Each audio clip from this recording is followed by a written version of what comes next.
Hey guys, Dr. Hong here. What's up with the US dental schools? That's today's topic. We're going to talk about dental school experience overall. I graduated 2000 in 2003. I went to Case Western Reserve University in Cleveland, Ohio. Unfortunately, my experience was pretty negative. So I'm going to talk about it today. And I don't know right now it has been changed or not, but I bet it should be pretty much the same. Um, From the interview, I think I started from the interview. That was pretty negative. I think I went to interview in Michigan University. I think you have Michigan or Michigan University. I don't remember exactly what it was, but dental school in Michigan. Um, in the interview, I saw like about 100 people on the hallway when I get there in the morning. So I went flow over there and sleep in the motel, in the hotel, whatever that was. And I was in the hallway in the morning with the suit up, and about 100 people. I think it's more than that. Students is waiting for the interview. I'm not. It's so I graduated 2002, so that was 1999. So it was quite a while. So it could be changes right now. Changed right now. It could be same. I don't know, but at the time, I think there's a 20 student was called at the time, and the same time, and then they have them sit in the really long table, and 10 people on one side, 10 people on the other side, and there's one professor was there and attending there and asking questions, and everybody in that like 20 people, everybody has to stand up and introduce themselves to each other, I mean, to the to the other people. That was awkward because we don't know each other first of all, and then after that, professor start ask questions. Like it's not like individual questions, just question to each person, different questions. And it's not really comfortable setting. If somebody asks questions and everybody is listening, that was not that pleasant. But what can you do? You have to just be there and just probably have to say what they want to hear. So I think, and everybody does it. Everybody did it. And the second one is Case Western. I went to school, Case Western Reserve University, which I graduated from. I mean, that was a private school. At least they have a little better somehow. But there's another thing is pretty bad. But so one thing good about them is they have a 4 rooms. So each room has one professors. One professor asks questions. So I have a 4 individual interviews. So each one I think lasted about a 30 minute.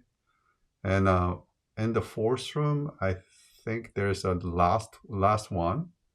And at the end of the interview, I think there's a person who worked for the dental school, I guess. He came to me and asked how I'm planning to pay for the tuitions. I was kind of shocked because I didn't know that they're gonna ask that because I think it's a private school.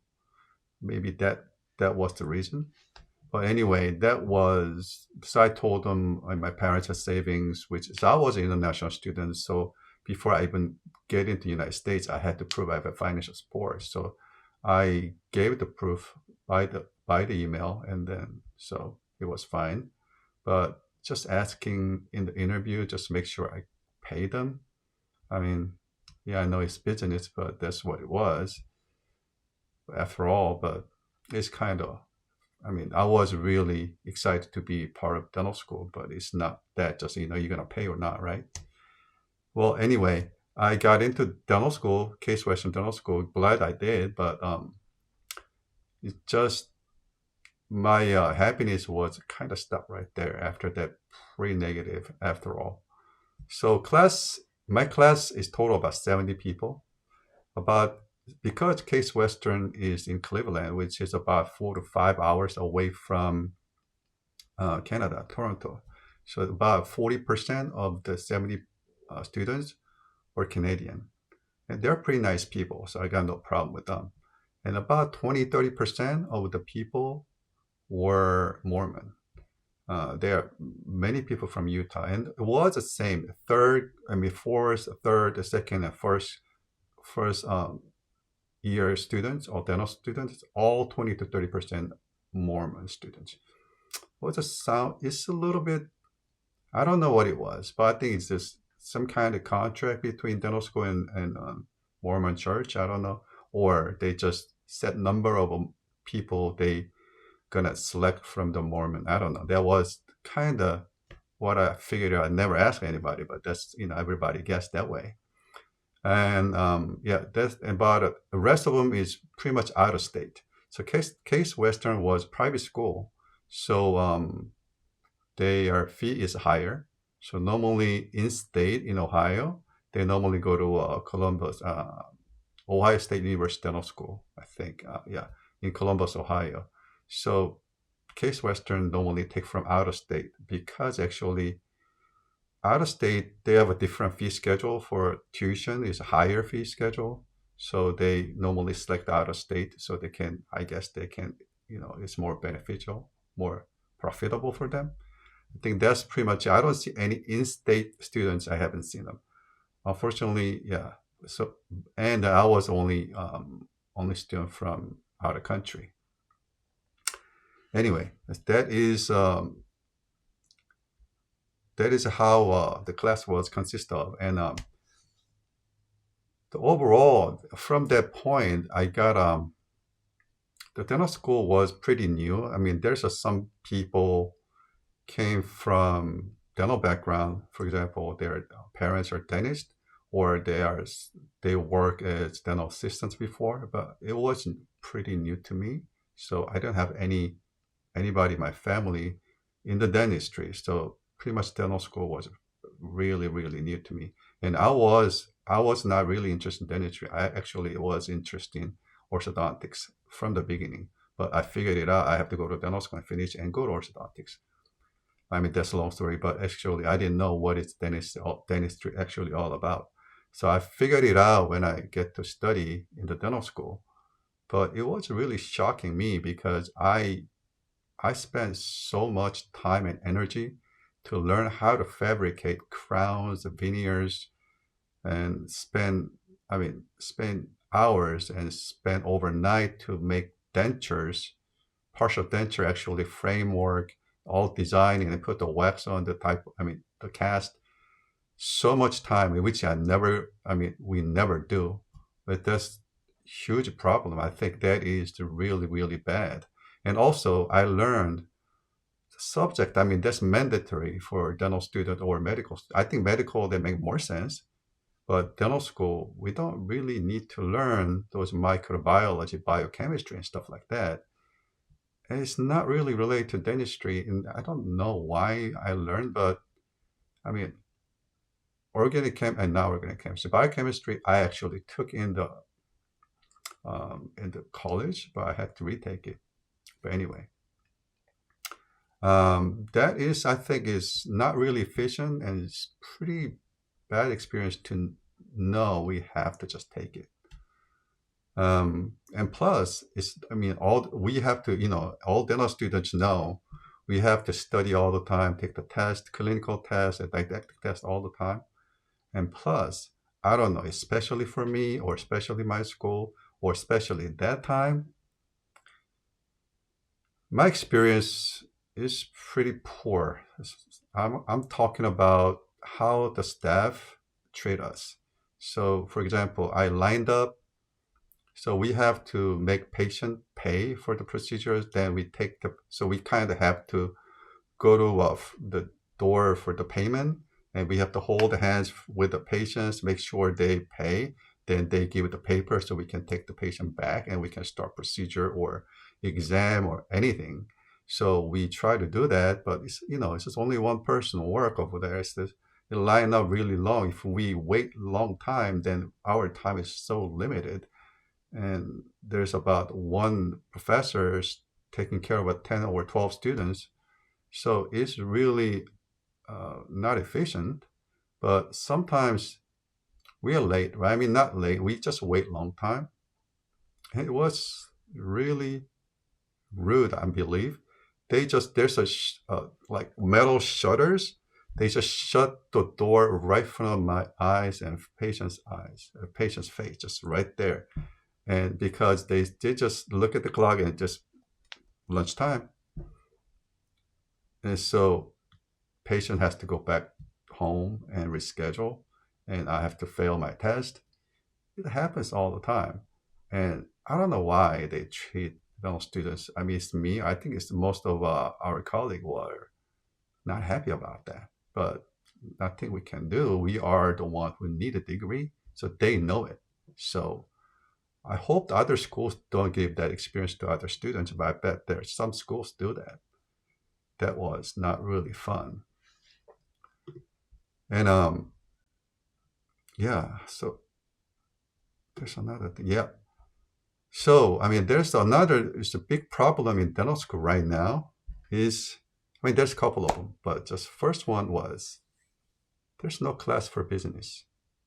I mean business aspect is just if you graduate dental school, you don't know anything about business. You just know the dentistry. I know we're supposed to learn dentistry in dental school, but are we there for as a career? So we're supposed to make money with it. So I think we're supposed to learn some kind of business stuff, like how to be successful in dental business. So we have to own the practice sometime later. We know how to do it. At least, for example, where to set up, how to make a loan, what kind of loan is available for the dentist, and what is a good way to not, I mean, marketing is needed or not. I mean, years practice, you figure out what you need, and after you are just tired of it, you're just not ready when you graduate dental school. One of my friend, I met him. It's just I think it's just accident. I just visited one office, and that was my colleague was there, and that was not long later, about 3 4 years later after dental school. I saw him. His hair was completely gray. It's beautiful practice, but yeah. And I asked him, "What's up, man?" And he said, "Yeah, practice owner." Yeah. So when I have a practice, I went to hair shop about a couple months later. I mean, I just get a haircut. I just go to hair shop and they barbers, and he said, "Hey, dude, you have a hole on your back of your head about a quarter coin size." I didn't even know because I opened the practice, and that's the stress I got because I don't know what I'm doing because I'm not a businessman. I just know dentistry, but I have to be successful. Everybody has a family. So I think it's a dental school has to implement some kind of business class, at least to make it optional. I mean, so any student who interested in it can pay for it, but at least they make it available. So when we graduate dental school, we are ready for that. At least if anybody want it, right? So even they take over somebody else's practice if you don't I mean they don't have to set up from the scratch. So take over, they have to know how to hire, fire, all those, and how to manage staff, and that is really really important. How to marketing is it's the most important. We have no idea what's and this marketing, I mean, in this world right now, marketing changes so rapidly. Just catching up marketing is already a full-time job. But if you have experience, you know it. When you hire marketers, you don't know what's going on. You just keep on spending. You're not seeing any people walking on your door. I mean, but they just come back about a few months later. Hey, we have to increase more exposure, and yeah, just keep going. So you finally have to learn as a businessman how to do that. So do yourself, which is a great deal because you have a lot of patience, and you have other things. You have staff and all that, and plus marketing. Without the marketing, you go down to the drain. Your business just collapse. So by the time you figured it out, yeah, it's not fun. So I think it's just the part of it. I think it's dental school has to be responsible for education, business aspect of dentistry because this is career. It's not just for fun. People don't learn dentistry for fun. They want to make money. They want to make career. They want to support the family. I think that's supposed to change. All right, and one last thing is, I just googled how many dental school in the US and how many dental students coming out, graduate and get a degree every year. When I was, so 1999, it was a 63. Today, 2025, it's a 72 dental school. I hope they don't increase the number of a dental school. And the graduate is a 6,800 something every year. I don't know where all they're going to go. I think it's too many. I know there's so many people want to be dentist and has a good stable career, but I don't think it's a stable career anymore. There's so many other jobs available, even better than that, and don't require this many years of education and a lot of money to pay for the education. So I think, in my opinion, I think ADA got to do something about it. That's my opinion. So it's a super saturated. In short, it's super saturated. Um, so I'm an orthodontist. So I kind of, okay, but I was general dentist for more than 10 years. So I did a pediatric, general dentistry. I know how it is. It's really, really hard to survive. I remember when I practiced, I built a practice and it wasn't really going well. It's a small town. And all of a sudden one day, competition showed up.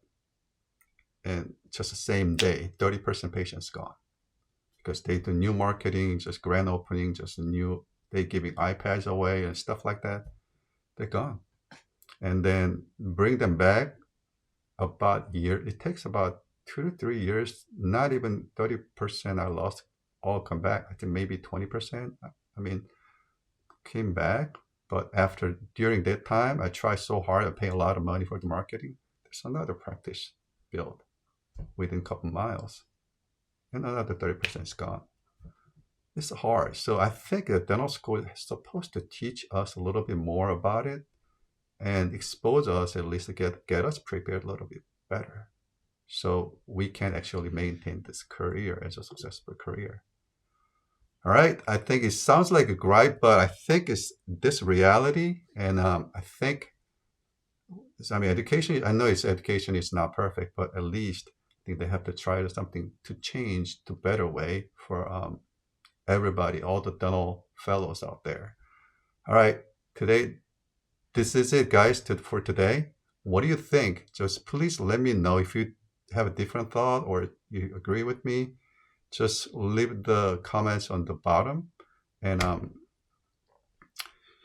if you can, please subscribe this channel, because you're gonna never find this channel because it's so small. All right, thank you all. I see you in the next video.